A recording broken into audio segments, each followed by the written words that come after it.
Éternel, c'est toi qui es Dieu et il n'y a pas d'autre Dieu que toi. Nous sommes le peuple dont tu es le berger, le troupeau que ta main conduit.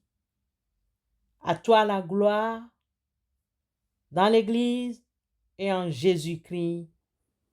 Amen.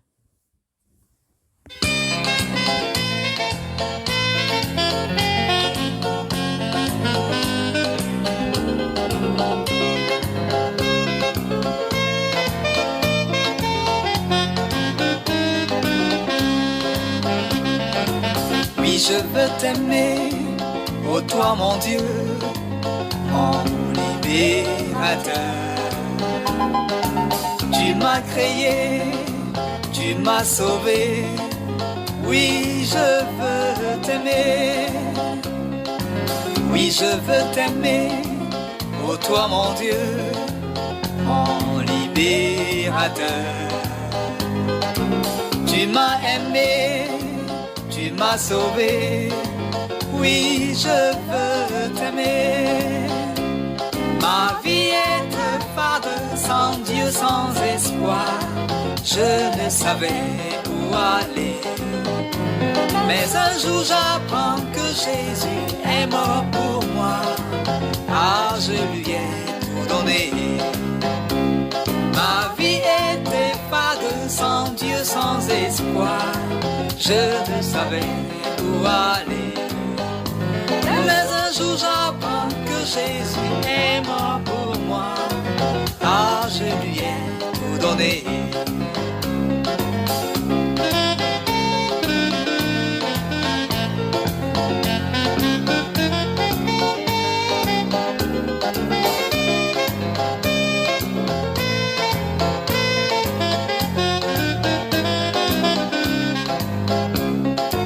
Oui, je veux t'aimer, ô toi mon Dieu, mon libérateur. J'étais malade, tu m'as guéri, oui, je veux t'aimer. Oui, je veux t'aimer, ô toi mon Dieu, mon libérateur. J'étais malade, tu m'as guéri, oui, je veux t'aimer. Ma vie était triste, sans Dieu, sans espoir, je ne savais où aller. Mais un jour j'apprends que Jésus est mort pour moi, ah, je lui ai tout donné. Bien-aimés, dans le passage de l'Épître aux Colossiens chapitre 3, versets 12 à 14, l'auteur invite les chrétiens à adopter une attitude et un comportement conformes à leur nouvelle identité en Christ. Il les appelle à revertir le Christ et à vivre dans l'amour, la compassion, le pardon et la reconnaissance. Ce texte de Colossiens chapitre 3, versets 12 à 14 est riche et profond.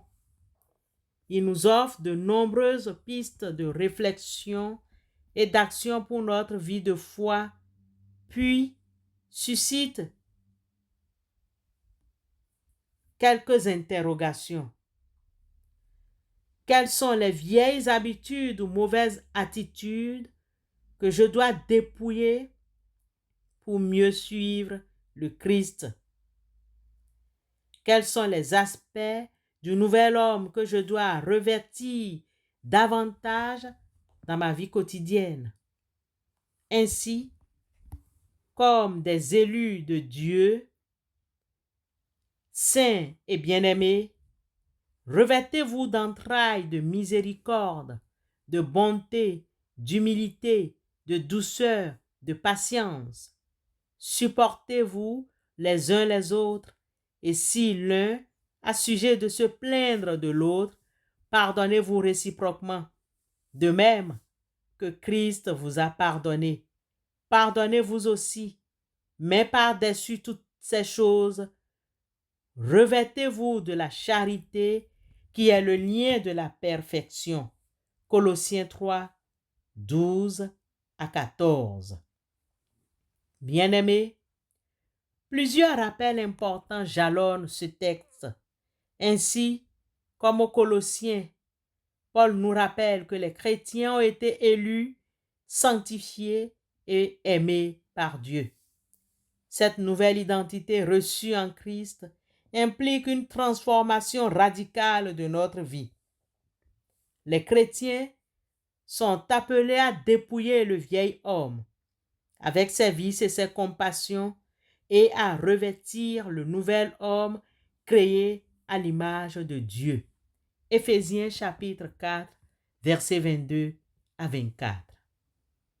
L'image du vêtement est souvent utilisée dans la Bible pour symboliser notre identité.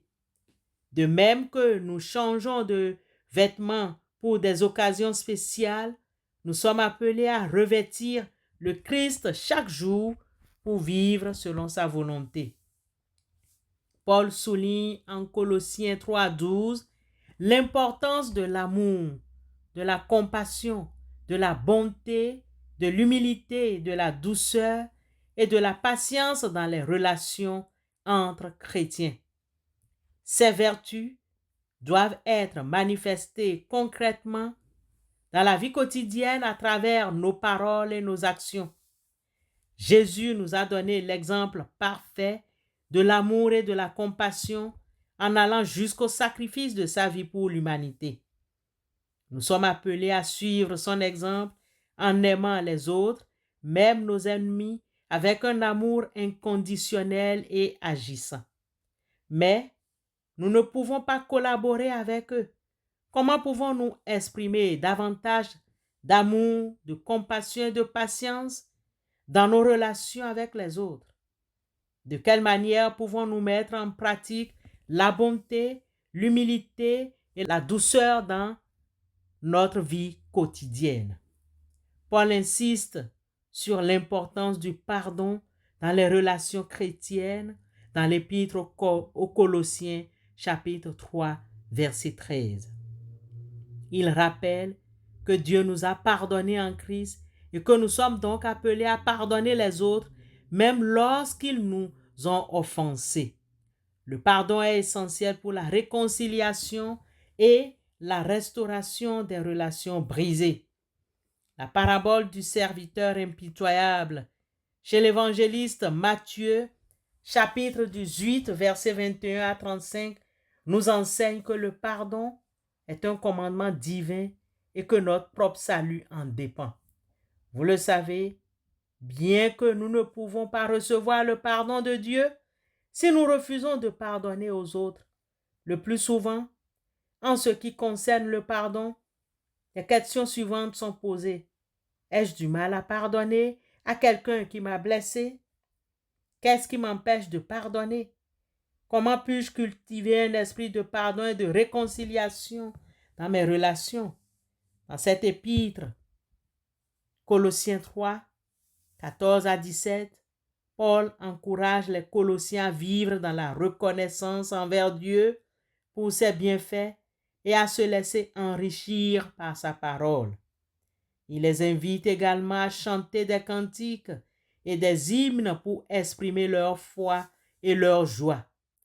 La vie chrétienne est une vie de communion avec Dieu et avec les autres croyants. L'Eucharistie est le sacrement par excellence qui nous permet de communier avec Dieu et avec les autres chrétiens. En recevant le corps et le sang du Christ, nous sommes unis à lui, les uns aux autres, dans un même amour. Le passage de Colossiens 3, 12 à 17 nous offre un message pour revêtir le Christ et vivre dans l'amour, la compassion, le pardon et la reconnaissance.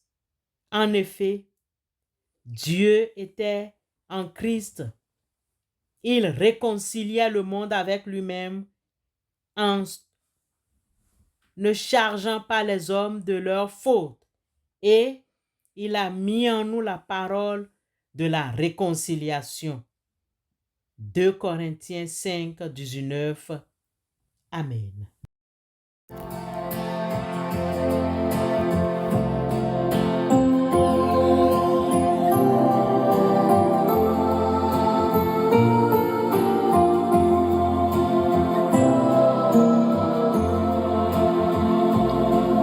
Oui, ton amour est un amour sublime.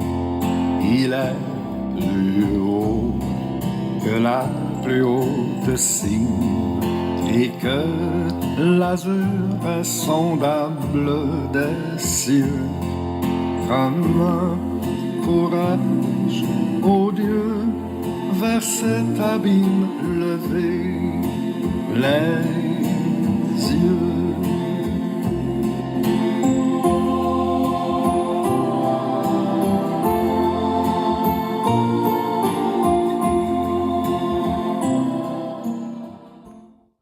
Oui, Seigneur, notre Dieu, ton amour est un amour incomparable. Toi qui es le Dieu souverain, le Créateur de toutes choses, nous te rendons grâce et nous implorons ta présence. Seigneur Jésus, toi qui es Dieu et Sauveur, vrai Dieu et vrai homme, toi qui nous protèges au jour le jour, nous te bénissons et te demandons ton intervention. Seigneur Esprit Saint, toi qui es le défenseur des enfants de Dieu, nous t'invoquons. Ne retiens pas nos fautes, pardonne et oublie, Seigneur, ces fautes. Seigneur Jésus, tu as connu la souffrance pour que l'homme soit sauvé.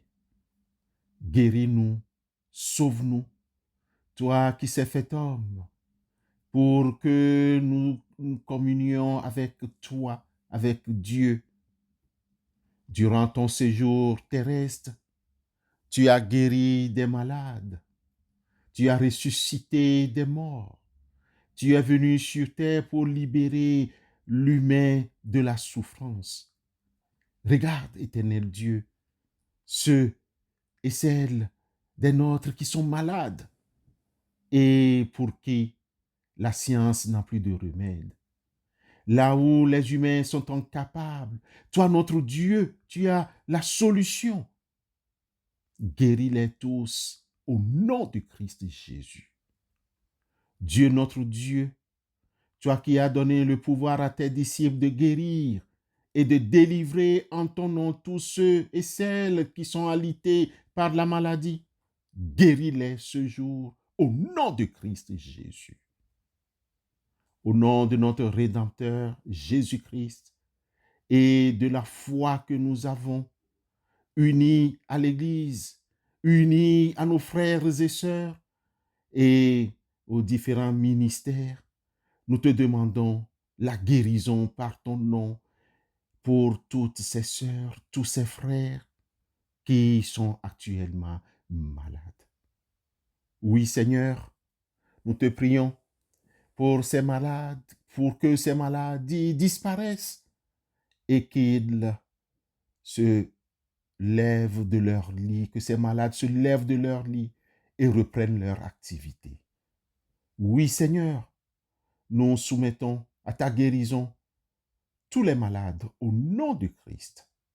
Nous te soumettons les enfants, les élèves et leurs parents, comme jadis la femme atteinte de perte de sang, comme pour l'aveugle de Jéricho, comme pour cet homme paralytique et tous les malades que tu guéris. Aujourd'hui encore, si tu le veux, Seigneur, guéris-nous. Que ta volonté soit faite sur nous. Seigneur, à toi l'honneur, à toi la gloire, pour les siècles des siècles. Nous te prions. Amen.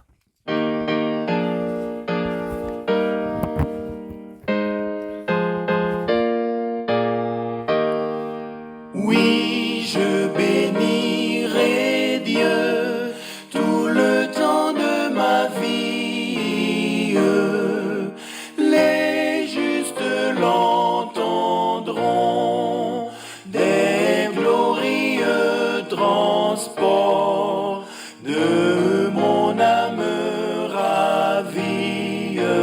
Ils se réjouiront, ils se réjouiront. Recevons, chers frères et sœurs, la bénédiction de la part de notre Dieu. À vous qui avez peur, vous êtes heureux car Jésus a dit, « Je vous laisse la paix, je vous donne ma paix. Je ne vous la donne pas comme le monde la donne. Que votre cœur ne se trouble pas et ne s'alarme pas. » Jean 14, 27. Allons dans la joie. Amen. Gloire à Dieu.